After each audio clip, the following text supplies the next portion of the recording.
करें। सभी पत्रकार साथियों को नमस्कार। क्लाइमेट चेंज, इन्वायरमेंट प्रोटेक्शन हमारे देश में कभी चुनावी मुद्दा नहीं बना। शायद यही वजह है कि आज इन्वायरमेंट परफॉर्मेंस इंडेक्स में भारत 180 कंट्रीज में 180वें स्थान पर है, आखिरी स्थान पर है। जहां पर आपको एक तरफ आम आदमी पार्टी की सरकार, हमारे पर्यावरण मंत्री गोपाल राय जी बीते 4 सालों में 2 करोड़ सैपलिंग्स लगाते हुए दिखे होंगे, वहीं दिल्ली के एलजी एक पौधा लगाकर 4 बार फोटो खिंचाकर अपने फर्ज को पूरा करना समझते हैं। और तो और दिल्ली के एलजी 3 फरवरी को एक इको सेंसिटिव जोन में जाकर चुपचाप से सारे कानूनों को, सारे लॉज को वायलेट कर कर हजारों की संख्या में पेड़ काटने का निर्देश दे देते हैं। इस इको सेंसिटिव जोन में परमिशन पेड़ काटने की, एक भी पेड़ काटने की, सिर्फ सुप्रीम कोर्ट ही दे सकता था। आज लीस्ट टॉक्ड अबाउट अगर कोई डिजास्टर भाजपा का है तो वो है उनकी पॉलिसीज जो हमारी इन्वायरमेंट को इस तरह अफेक्ट कर रही हैं कि अब हमें प्रभाव दिखना शुरू हो गया है। आपने देखा होगा, और वो भी क्यों नहीं, प्रधानमंत्री मोदी वो कहते हैं कि क्लाइमेट चेंज जैसी कोई चीज नहीं है, और उनका यही बिलीफ भाजपा की नीतियों में दिखता है।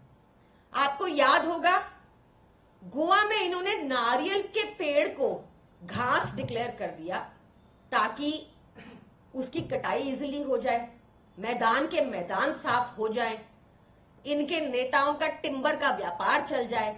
और अगर नारियल के पेड़ को घास डिक्लेयर कर रहे हो कानूनी तौर पर, तो निश्चित तौर पर ऊपर तक पैसे पहुंचाए गए होंगे।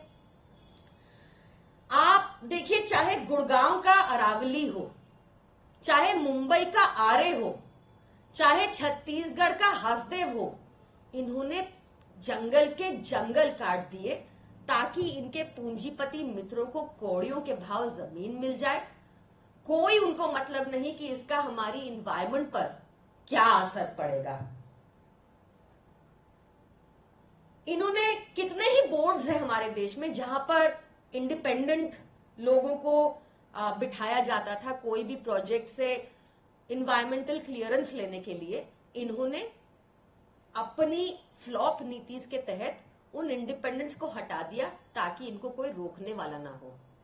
नेशनल ग्रीन ट्राइब्यूनल, जो एक वॉचडॉग की तरह काम करता है इन्वायरमेंट प्रोटेक्शन के मामलों को लेकर, जिसके चेयरमैन केवल या तो रिटायर्ड सुप्रीम कोर्ट के जज हो सकते हैं या फिर retired chief justice of high court हो सकते हैं, बार बार भाजपा को फटकार रहे थे क्योंकि उनकी इन्वायरमेंट पे नीतियां इतनी खराब हैं।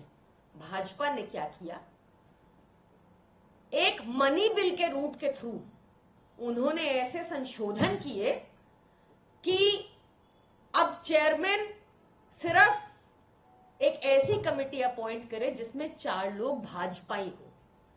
इनको कोई मतलब नहीं है हमारे पर्यावरण से। इसका असर हमें कहां कहां देखने को मिलता है, इनकी इतनी फ्लॉप नीति, इसका असर हमें कहां कहां देखने को मिलता है। मैंने बहुत शॉर्ट में बताई है, इस पे एक अलग टीसी कर सकते हैं कि इनका इन्वायरमेंटल सिलक्यारा टनल हम सबको याद है, इन्वायरमेंटल क्लियरेंस के बिना वो प्रोजेक्ट पास चल रहा था। इनकी नीतियों का असर आपको दिखेगा कि आज इन्वायरमेंट परफॉर्मेंस इंडेक्स में भारत 180 में से 180वें स्थान पर है, कि आज विश्व की 20 सबसे प्रदूषित कंट्रीज में भारत के 18 शहर हैं, टॉप 20 में भारत के 18 शहर हैं। और फिर सिलक्यारा टनल जैसे एक्सीडेंट, ये सब इन्वायरमेंट प्रोटेक्शन के लिए जो नॉर्म्स बने हैं उनकी वायलेशन के नतीजे हैं जो हमें देखने को मिल रहे हैं। दिल्ली में भी, जैसा मैंने आपको बताया पहले भी, अरविंद केजरीवाल जी के निर्देश अनुसार हमारे पर्यावरण मंत्री गोपाल राय जी ने बहुत ग्रीन कवर को, दिल्ली के ग्रीन कवर को एक हिस्टोरिक हाई पर पहुंचा दिया है। 82 लाख टोटल 4 साल में 2 करोड़ सैपलिंग्स लगे हैं। 82 लाख पिछले साल लगे थे, इस साल हमारा 64 लाख का लक्ष्य है, वो भी निश्चित तौर पर होगा। दिल्ली में कुछ जोन्स को इको सेंसिटिव जोन्स कहा जाता है, जिनके लिए स्पेशल अटेंशन चाहिए होता है, जिनके लिए स्पेशल लॉज होते हैं, जहां पे नेचुरल रिसोर्सेज अबंडेंस में होते हैं।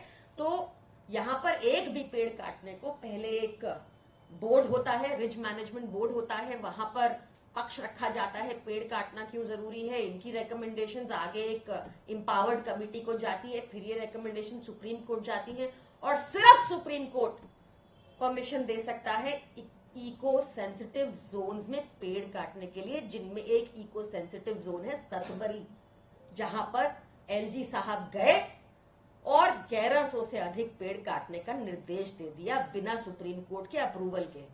भाजपाइयों की धूर्तता यहां खत्म नहीं होती। पेड़ काटने के बाद वो सुप्रीम कोर्ट जाते हैं परमिशन मांगने। वहां पर सुप्रीम कोर्ट को पता चलता है कि ये पेड़ तो ऑलरेडी काट दिए जा चुके हैं। तो अब बार बार सुप्रीम कोर्ट एलजी से, भाजपा के निर्देश पे काम करने वाले उन अधिकारियों से दिल्ली सरकार सब जवाब मांग रहे हैं, पर कोई जवाब नहीं आ रहा। भाजपा की राजनीति देखिए, अभी भी इस मुद्दे में भी जहां सुप्रीम कोर्ट उनको डांट रही है, फटकार रही है, जवाब मांग रही है, भाजपा इसमें भी राजनीति का अवसर ढूंढ लेती है और कल से कुछ दस्तावेज लहरा रही है कि ये पेड़ अरविंद केजरीवाल जी के कहने पर काटे गए। ये नामुमकिन है, क्योंकि इको सेंसिटिव जोन की परमिशन सिर्फ और सिर्फ सुप्रीम कोर्ट ही दे सकता था। और अगर भाजपा के पास ऐसे कोई दस्तावेज हैं तो ये ड्रामेबाजी, नौटंकी बंद करे और सुप्रीम कोर्ट के समक्ष एक कागज रखे और फिर वहां पर अपनी तर्क दे। एक बहुत बड़ा मुद्दा है जो बात जब बताया कि least talked about disaster Bhajpa का अगर कोई है तो वो उनका इंपैक्ट हमारी इन्वायरमेंट पे है। तो प्लीज आप इस पे अपनी आवाज उठाइए, भाजपा से पूछिए कैसे ये 1100 पेड़ कटे, उन टिम्बर का क्या हुआ, कहां गए वो पेड़। हमारी ट्री ट्रांसप्लांटेशन पॉलिसी के तहत तो अगर कोई पेड़ कटता है तो उसको लगाकर दूसरी जगह पर प्लांट करना होता है। कहां गए वो पेड़, किसके कहने पे काटे, किसको फायदा हो रहा है। तो ये बहुत जरूरी है हमारे फ्यूचर के लिए, हमारी इन्वायरमेंट के लिए। इसका प्रभाव हमें देखने को मिल रहा है। हमें पता है कि प्रधानमंत्री मोदी को लगता है कि क्लाइमेट चेंज जैसी कोई चीज नहीं होती। तो आप सबको, हम सबको अपने पर्यावरण के प्रति जागरूक रहना होगा और भाजपा से सवाल करने होंगे। धन्यवाद।